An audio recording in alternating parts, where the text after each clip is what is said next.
Students, chapter 5 के MCQs हम already discuss कर चुके हैं। अब हम चैप्टर 3 स्टार्ट कर रहे हैं बॉटनी का। पहले एमसीक्यूज आपसे कह रहा है the control mechanism which depend chemical transmission.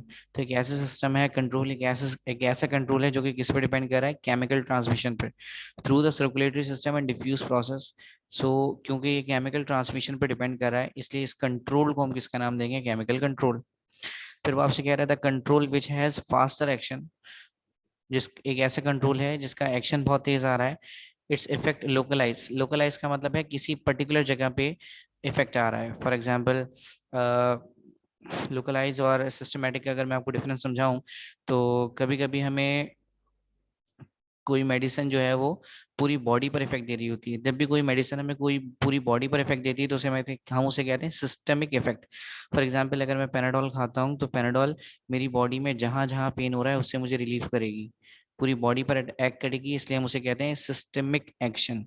लेकिन अगर मैं कहीं पे बॉडी पर जेल लगाऊं एज एन पेन किलर, तो जाहिर है जेल तो मैं उसी पर्टिकुलर एरिया पे लगाऊंगा, तो फिर इफेक्ट भी सिर्फ उसी पर्टिकुलर एरिया पे आएगा। तो जब हम एक पर्टिकुलर एरिया की बात करते हैं तो उसका जो इफेक्ट होता है उसे हम कहते हैं लोकलाइज इफेक्ट। सो वो कह रहा है the control which has the faster action its effect localise. उसका इफेक्ट लोकलाइज है और इन्वॉल्व कर रहा है इलेक्ट्रिकल और केमिकल ट्रांसमिशन। जैसे देखिए इलेक्ट्रिकल का वर्ड यहाँ पर आ रहा है, तो आपको पता होगा कि हमारे जितने भी मैसेजेस हैं बॉडी के, वो सारे करंट की फॉर्म में जनरेट हो रहे होते हैं और करंट की फॉर्म में ही आगे जा रहे होते हैं। सो ये पूरा काम जो है वो ब्रेन कर रहा होता है या स्पाइनल कॉर्ड कर रही होती है। तो इसे हम नाम दे रहे हैं नर्वस कंट्रोल का। फिर वो कह रहा है hormone is a Greek word, its meaning is to excite. ये हमारी बुक की लाइन है। हार्मोन का मतलब है किसी भी चीज को स्टिमुलेट करना। The plant hormone is also called growth regulator. ये भी हमारी बुक की लाइन है। फिर वो कह रहा है the growth of plant towards light is due to a hormone. Plant की ग्रोथ एक लाइट की तरफ, इसे हम कहते हैं फोटोट्रॉपिज्म। असल में प्लांट जब मूव करता है तो वो एक्चुअल में उसकी ग्रोथ ही हो रही होती है, और इसके लिए जो हार्मोन रिस्पॉन्सिबल होता है उसे हम कहते हैं ऑक्सिन। फिर वो आपसे कह रहा था infected plant produce an antibiotic. अगर एक प्लांट बीमार हो चुका है, इन्फेक्ट हो चुका है, तो वो प्लांट क्या करता है, वो ऐसी केमिकल्स प्रोड्यूस करने लग जाता है जो कि किसी दूसरे माइक्रो ऑर्गेनिजम्स की ग्रोथ को इनहिबिट कर देते हैं। तो ऐसे केमिकल्स को हम नाम देते हैं फाइटो एलेक्सिन्स।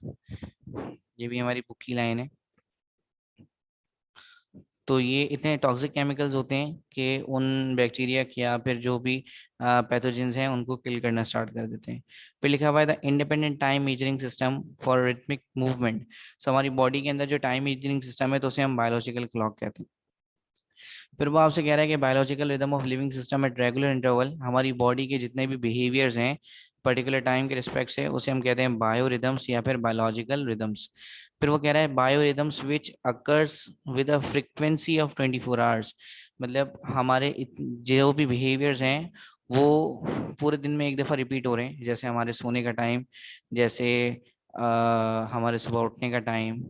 फॉर एग्जाम्पल, अगर एक बंदा सुबह 5 बजे उठे, अगले दिन भी सुबह 5 बजे उठे, फिर उससे अगले दिन भी सुबह 5 बजे उठे, तो फिर अगर वो अलार्म नहीं भी लगाता, तो फिर भी वो सुबह 5 बजे उठ जाता है। इसका मतलब बॉडी हैबिचुएट हो जाती है एक पर्टिकुलर बिहेवियर का, और फिर वो हर 24 आवर के बाद उस एक्टिविटी को रिपीट करती है, और इस बिहेवियर को हम या इस मूवमेंट को हम कहते हैं सर्कैडियन रिदम।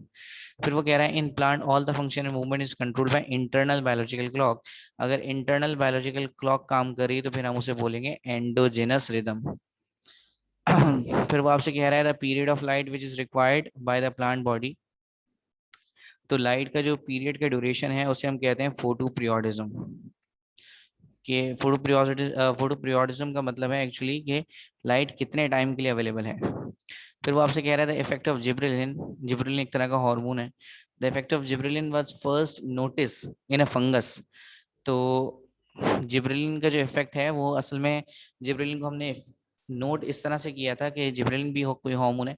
असल में जिब्रेलिन जो है वो हाइट बढ़ाने के लिए बहुत इंपॉर्टेंट है प्लांट की। हमारे पास हुआ क्या था कि कुछ फसलें थी चावलों की। उनकी उन प्लांट्स की हाइट इतनी ज़्यादा बढ़ गई थी उस पर एक फंगस लगने की वजह से।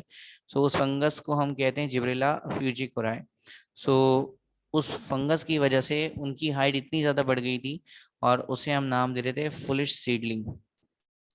तो वो जो फंगस था जिसमें हमने जिब्रेलिन को सबसे पहले डिस्कवर किया था, उसे हम कह रहे हैं जिब्रेला फ्यूजिकोराई।